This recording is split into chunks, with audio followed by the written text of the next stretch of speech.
Okay, these are the new discs that we're using. This is a brand new one, so it's pretty square, pretty round. Works great on flat surfaces. Hold them flat, work the area, it'll really strip them down. You hold that on the edge, well, you're going to get an edge on there. Eventually you're going to have to do that. But here's the big thing. Most people would say, oh, well, look at this, it's wore out, it's junk. That's not true. Because now, we got a nice little edge formed in there. See how nice that fits there? I'm going to show you real quick here how much that helps, but don't throw them away.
So you kind of get the idea.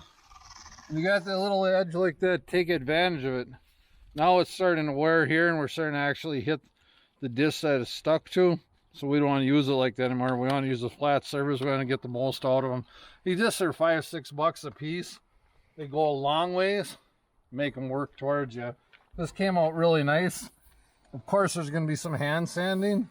We expect that, but that's a hell of a lot of paint that just took off for you, and it's going to save your hands and your back. It's tough hand sanding, but that's the way to do it. They come out so much better.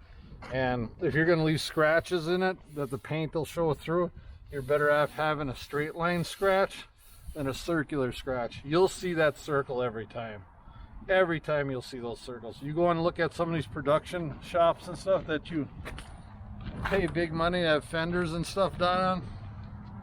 When they come out of the body shop, take a look at them. You'll see all kinds of little swirls. They're from DAs.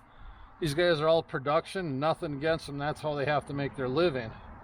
But hand sanding with a straight line in there, you got to really look for it. Those little circles, you'll see them every time.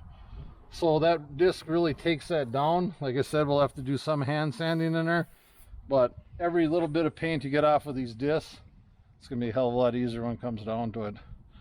So just a little tip for you, these grinding discs are amazing. I've been so impressed with them. I'm old school. It wasn't like this back when we painted cars. You know, 14, 15, 16, I was when I started painting cars. We didn't have all this fancy stuff. It was a piece of sandpaper and a good hand, and you just sanded your ass off and did the best you could to make it look good. Now you got so much more stuff. Paint's easier to use. I don't really like the new paints, water-based, but you can really touch up and work with stuff. So stuff has got better and easier. Just when you're used to old school, it's tough to convert over to the new stuff. But these discs, godsend, total godsend, unbelievable. Even these little pits and stuff in the metal, you hit those with those discs and it takes them off. I mean, there's some of them that are too deep. We're gonna have to sandblast, and it's gonna leave a little bit of a dimple. We'll putty it, we'll get it straight. Definitely a nice way to go with these discs. We didn't want to use a regular chemical stripper because we know there's putty on this. We're going to end up taking most of it off, but we didn't want it lifting the edges and stuff, so we couldn't see the edges and seals and stuff. So that's why we're doing it by hand and taking it on a bear like this. Like it a lot better. Don't leave any residue behind from chemicals, from strippers and stuff. So this is the way we do it, and keep watching for more. Thanks again.